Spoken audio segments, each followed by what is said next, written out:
We have talked at length about strategies when it comes to relationships and marriages and sort of long-term relationships that happen out there. So you've done some research. You've got some stats. Lay some of it on us. Okay, so a little bit dismal, everybody. Brace yourself. Only 10% of couples are thriving, happy and healthy. 10%, according to Psychology Today. Divorce rate, it's low. Yeah. It's low. So there's a lot of people that are, they're good. They're okay. Yeah. Okay? There's a lot of people in that kind of category, but in terms of thriving, only 10%.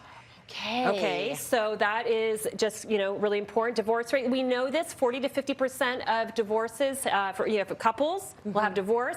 It jumps to 60% by second marriages and 73% by third marriages. So if you think, oh, I married the wrong person, I just got to get myself another partner, be careful. Yes. Because if you are repeating the same patterns that you did in your first one, you're going to have this even worse results. Okay. And so, you start thinking about, okay, then why do couples, what are people kind of arguing about?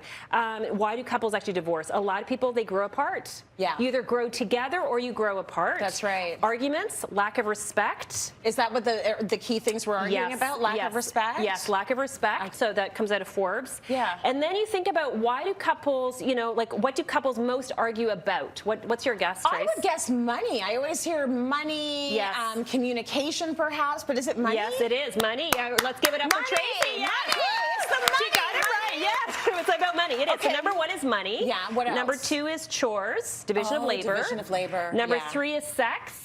And number four is kids. Yes. I'm surprised kids is all the way down at 4. Yeah, right.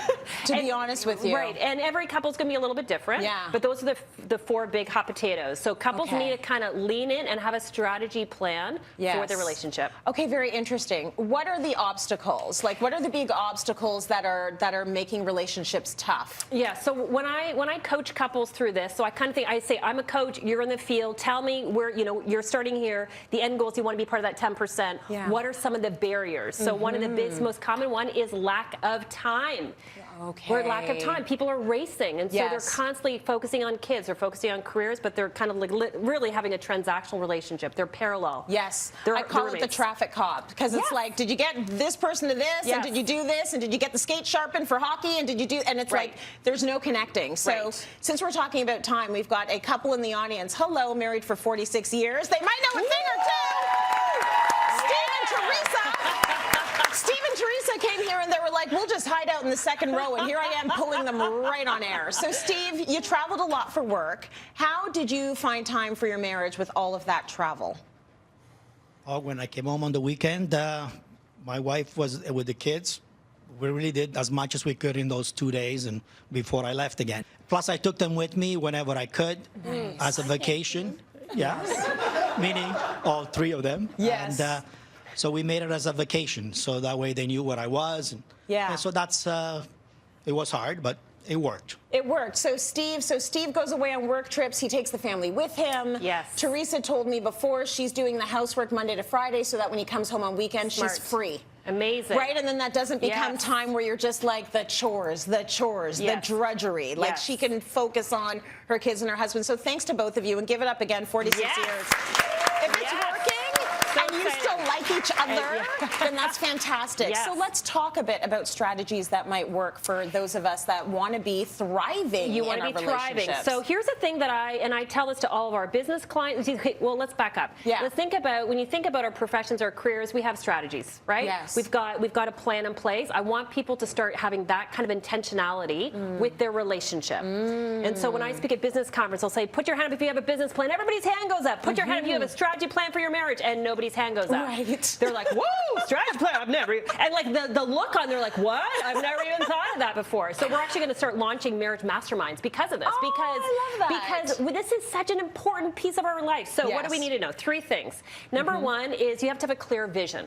So when I coach couples to do this, I say, take all you know, everything you know from business strategy, and now I want you to flip it and put it over here on your relationship. Okay. So with a great career, great business, you have clear vision. You need, every relationship needs a vision. Right. Like who do we want to be? What do we want to be doing? How do we want to be living together? Exactly. And I think it's really important that you have 5 to 10 years out, and then also 1 year. So Brent and I spend a lot of time on having a very clear vision. What are the things, what do we want our relationship to look like 5 to 10 years? And then what do we have to do this year towards that, because a lot of things actually take pre-planning. That's right. So you have to be intentional about it, and so that is like a really big piece. Okay, and I think you do that very well. We do. I think we're good with money. We're good with play. Yes. Because we plan. We're very serious about our vacations and our time together alone. Yes. Yeah. But we are still right now working out what is going to happen when the children that are taking up all of our time are gone, and we've started those conversations already. Because I'm like, do you still like me? Because I still like you. Okay, so let's continue to figure out how we can still like each other with no one else around and no distractions. So I love that, and a lot of the couples and the business leaders that we're working with, they are focused specifically on being almost an empty nester, and a lot of people, it scares them. I'm excited. Yeah, no, that's good. But you know what? But Tracy, exactly what you're saying. Like, you know, there's going to be a lot more space. There's going to be a lot more time. So start thinking about, what do you want that next chapter to look like? And then what do you have to start maybe planning now towards that? So that's number one, clear vision. Number two is clarity of roles. So once you actually have a really clear vision with what you actually want, then you want to start thinking about what are the different roles and who's going to be kind of doing what. It's kind of like that division of labor. And then the third one is then you have to have a communication follow-up. So, you know, you have to be, you know, you've got your plan, you've got your rules, and as a couple, you've got to be following up. How are we doing? Did you do this? Did you do, you know, making sure that there's accountability, because otherwise it doesn't happen. And so you have to have someone has to lead this process. And it sounds kind of heavy, but it's quite energizing, right? When couples start talking about planning about their travel. It sounds beautiful to me. I want a plan. You want? You're a planner. You're a planner. I like plans. Yes. And plans reduce anxiety, and then they get us excited. They get us energized for the future. Okay, so these are the three tips. Those are the we need to do. Treat your marriage like you treat anything else in life. It's all about being intentional.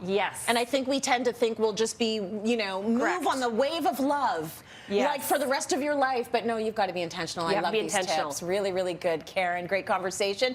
Find all of our tips on our website, cityline.com.